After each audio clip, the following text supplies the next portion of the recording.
So my name's Nick Graham. I've got half an hour to talk to you about privacy in an area where, having had a look through the program this morning, pretty much everything we do in this sector is data-centric. Increasingly, it's all about the data. And some of it may look like personal data or personally identifiable information and therefore deserve protection.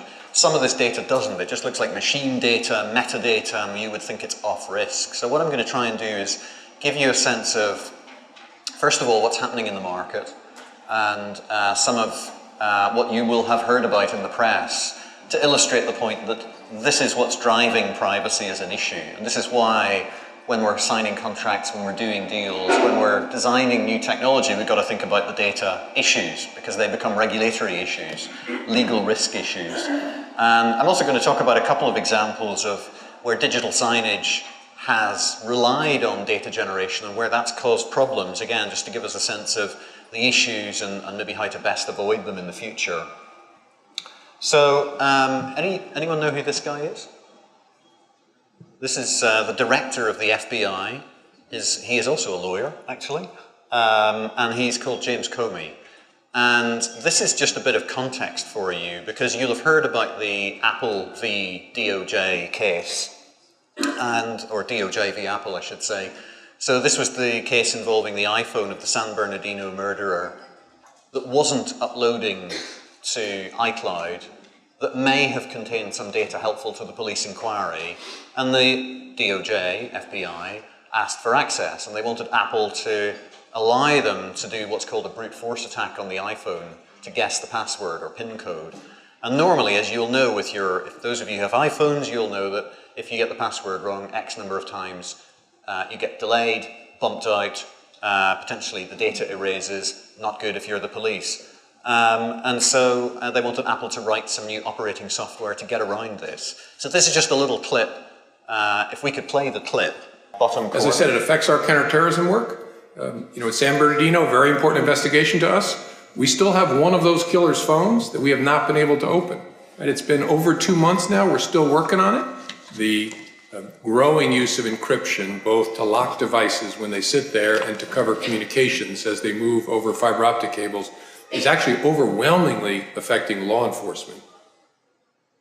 So this has been a huge story, and it's not the only example, but it does make the point that privacy is at the very center, at the crosshairs of the public consciousness in a way in which it simply wasn't a few years ago. And this kind of story, by the way, they got access to the iPhone by other means. It's not clear how. They probably hired some consultants, which creates its own risk. As I say, very much in the public consciousness, some interesting debates about should we allow backdoors to technology, and there are arguments for, and a lot of it depends on who's using the back door, right? So if it's somebody we trust and it's the good guys, presumably we're okay with that. If it's the bad guys, we may be less happy about that. So I just want to give you a sense of some of the other hot topics at the moment in terms of privacy. Again, these are the kind of things that are in people's minds and will be raising privacy to the sort of a fairly critical level in terms of significance. So the whole cyber issue, kind of what I've just been talking about, but also the risk of data getting leaked. There are so many examples. There was a recent example involving SWIFT, the interbank messaging service. There are lots. I'm going to mention a few of those that you'll have heard about in just a moment. There's the whole debate about privacy v security. After Paris, after Brussels, how do we get that balance right? Really difficult issue. That goes to backdoors in technology. That goes to the balance between privacy and security. There's a huge acceleration of global privacy laws. So people sometimes think this is just an EU issue. And if we're in the States, then Silicon Valley law applies. And if we're outside Europe, I don't know, someone else's law applies. But here's the interesting thing. There's over 100 jurisdictions worldwide that now have privacy laws on the EU model. So you can assume in many jurisdictions in which that advertising campaign is being operated, you're quite likely to bang your head on some form of local privacy law, and the chances are it will look quite like the EU regime. We've got a new information commissioner. I'm going to skip through these bullets because I talk about these in a bit more detail later on. And I'll mention Privacy Shield, which you may have heard of. My last bullet, of course, is what we're all wondering about on the 23rd of June, what's going to happen. likelihood is if we were outside the EU, we'd be in the EEA, so we'd have to comply with all the same laws, unless we strike a separate trade deal. So I'm not going to get into the political debate, but anything involving EU law is directly related to the Brexit risk, so that's another big factor here. Anyway, here's a quick quiz. So I caution you, I haven't got prizes for you, but just shout out. Can anyone guess the answer? Have I got news for you style? So these are real headlines about data breaches in the last couple of years. So the first one, Group Chief Exec Noel Biderman quits after data breach. Has anyone heard of Ashley Madison? Oh, yeah. I subscribe to that. Oh, no, North Korea responds with fury to US sanctions over... Sorry? Sony, yes, of course, Sony Pictures. Yeah. Hacking in celebrity photos, any ideas? Yeah, I heard iCloud there is the right example. An individual was prosecuted for that actually recently. And Carphone Warehouse, hardest one actually, 2.4 million customers' details. There are lots of others. Here's one. You'll have heard about TalkTalk. Now, what happened with the TalkTalk breach was they knew the servers were having problems. The website in particular was having problems on a Wednesday. They took the website down. They reported to the ICO, that's the data protection regulator, the next evening. And here's the amazing thing. It wasn't fast enough because people found out about it because it was public knowledge. Sooner than that, the ICO indicated that they should have been told faster. And here are some of the lessons learned. You know, don't confuse DDoSs with malware.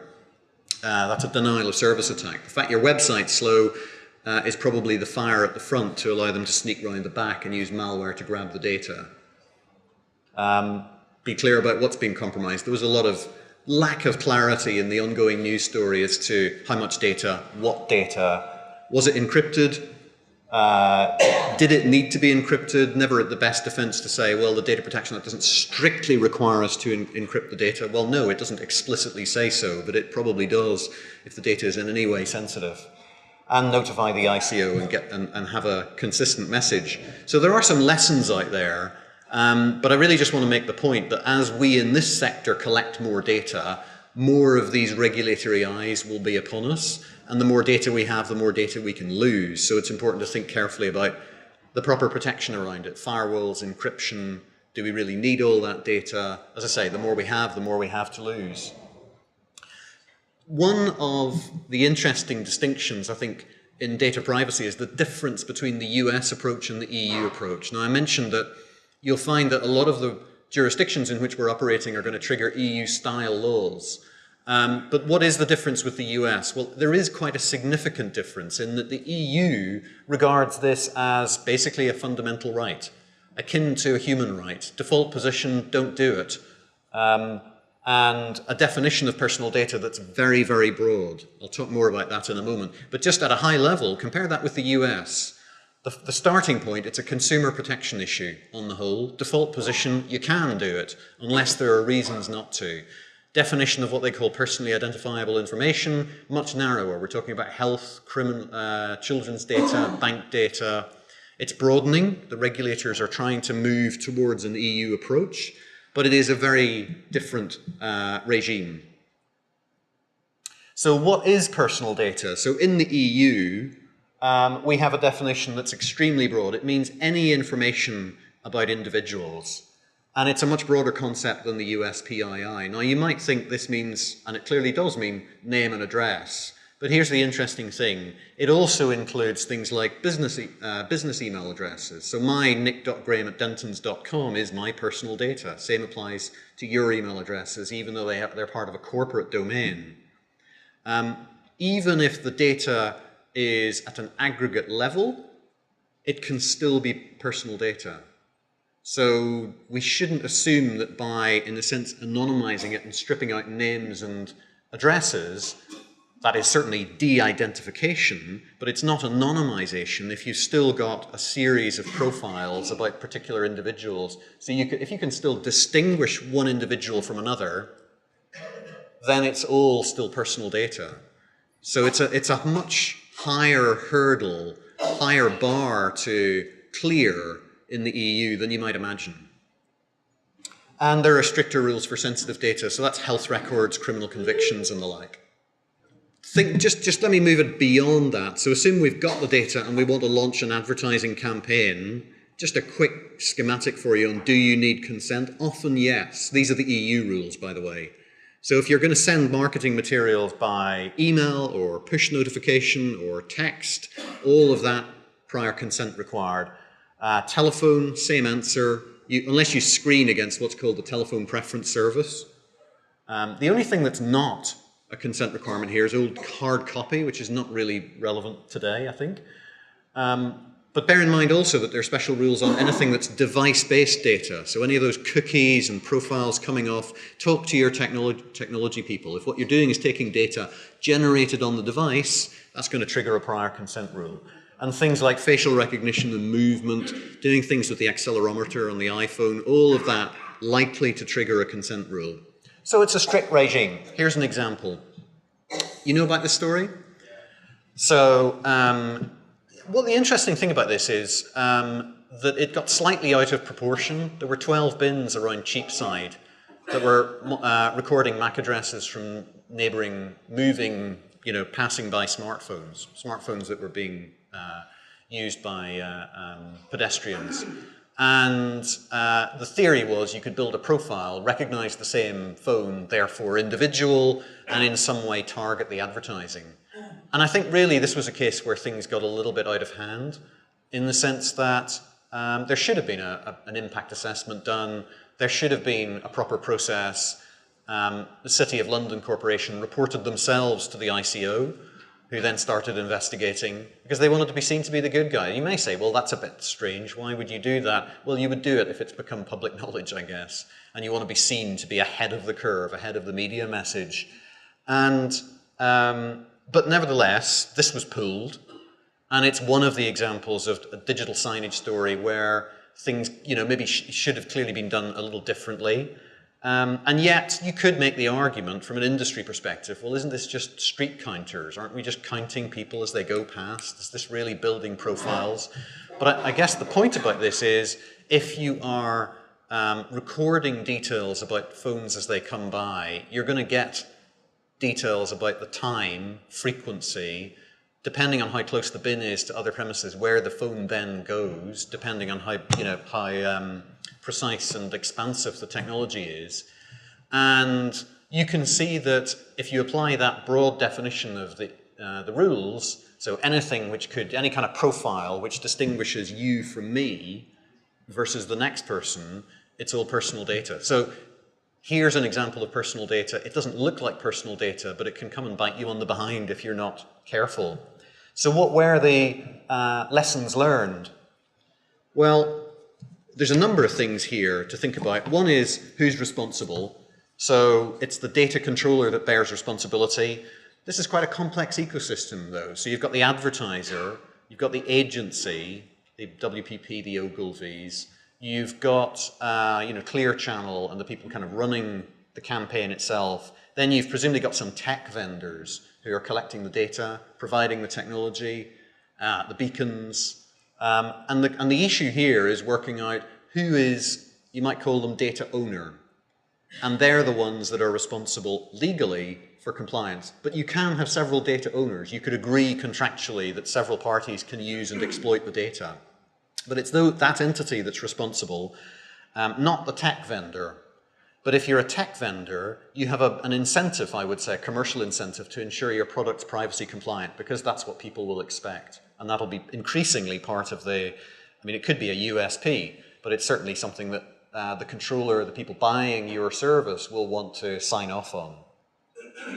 I've talked about device-based data, so if it's device-based like cookies, IP addresses, browser-generated information, anything of that nature, that's going to trigger a consent. We talked about direct marketing already. Don't forget also about the local compliance risk. So we did a project recently involving recording and videoing and using that information for marketing in various jurisdictions. And we did the review from an EU-wide perspective, but we had to focus particularly on the jurisdictions where the campaign was being operated. And that could mean that there's a slight, there's a different rule in, say, Germany or Italy or France. There's a different local requirement. You may have to register. There's all kinds of little hurdles that need to be cleared, hoops that need to be jumped through. So, have that also in your mind. We always do when we advise on these campaigns. And obviously it's important to give a notice if we can, but sometimes it's difficult. Where is the notice going to be in relation to digital signage? It's not obvious. And so what I've finished with here is lessons learned by City of London, I'm sure, but for everyone really, is to quote Eric Schmidt of Google, don't cross the creepy line. If there's one thing to take away from this session, put yourself in the shoes of the individual. Would you be comfortable with this? Could somebody spin this to be a privacy firestorm or a privacy story? That's a pretty good test. It's a little bit of touch and feel, but it's a pretty good test for whether or not there might be an issue. There's a new, if that wasn't enough, there is actually a new data protection law coming into force in 2 years. It's called the General Data Protection Regulation, GDPR. It's going to make things a lot stricter. And it includes obligations directly on the vendors. So if you're a provider of technology and responsible for processing data, you become responsible in addition to the controller. And it's going to get basically harder to comply with the rules. So consents have to be stricter, unambiguous. There are rules on profiling. Notices have to be more granular. You probably heard about the Google right to be forgotten case. So we're going to see more rights for individuals. That's another angle here, that somebody could complain that their data is not being used appropriately and they object. And obviously security, no real change on that, but obviously if you're providing technology here, it's got to be secure. So that's kind of gives you a sense of the direction of travel. To finish off, I've got 2 or 3 slides just to tell you a bit more about what's happening from a legal perspective. This whole area is regulated by the Information Commissioner, who is currently Christopher Graham. His tenure comes to an end in about 6 to 8 weeks, and he's going to be replaced by Elizabeth Denham, who was, interestingly, the Privacy Commissioner for British Columbia. So she's based in Vancouver. And that's the first time somebody's kind of, to my knowledge, jumped across the Atlantic and North America, for that matter. So she'll be taking office soon. And it'll be interesting to see what, her take on this is. The other photo is that fireside chat that we did with Christopher. That's the shot from Dentons last October. Enforcement, just to give you a sense again as to what the ICO is taking action on. So the ICO can fine up to £500,000 per breach of the data protection rules. And they fined a number of companies, reasonably significant amounts of money. This is for the PPI spam, basically. Or trying to call you to sell you solar panels, I think in one other example. And something the public obviously has wanted the regulator to really do something about, particularly if you consider that the 70 grand fine for direct security marketing involved many calls between 1 a.m. and 6 a.m., which you won't be surprised to know is a breach of various legal rules and guidance. Anyway, it's going to get easier for the regulator to do something about enforcement because they don't anymore have to show substantial damage and distress. That's the whole point. That's why we're seeing these fines. And in addition, you can sue for pure distress as it stands. That could be overturned. There's a legal dispute going on at the legal appeal on that. But again, it's easy to see here which way the wind is blowing, which is we're going to see more enforcement rather than less. A couple of things just to finish on. I don't know if you've come across this. This is the Safe Harbor story. And Safe Harbor is like a data passport. If you're signed up for Safe Harbor in the US, you can receive data from the EU. And you promise to comply with our rules, basically. The guy in the middle is Max Schrems versus Facebook. He sued Facebook in Ireland, saying, not really complaining about Facebook, but the fact that Facebook obviously stores and allows access to data in the US, and the EU, on the basis of Safe Harbor, this was last October, it was declared invalid. And here's the real reason. The chap top right, who's Edward Snowden. who alleged in 2013, so a while back now, that we have mass surveillance, unlawful mass surveillance via the NSA and other intelligence agencies, but he particularly focused on the US. And that's created this kind of backlash, again, which means that it's, as I said at the start, all of this is very much in the public consciousness, but it's also had a very real effect in terms of data transfers, because we now have to find other ways to transfer data internationally, and you basically usually do it by contract now. But a very significant change. Oh, sorry, I forgot to mention, there is a proposal to replace Safe Harbor with what's called the Privacy or Privacy Shield. This is an upgraded version. It's still just a draft. It's being debated. It's not in force yet, so we can't rely on it. But if you're doing anything with transferring data, in particular across the Atlantic, think carefully about the data transfer issue. There are ways of dealing with it, but it does require action. The data protection regulation has now been approved. I mentioned this earlier on. This is a cutout from our blog a little while back, which means it's going to come in, all these new rules are going to come into force in about 2 years' time, 25th May 2018.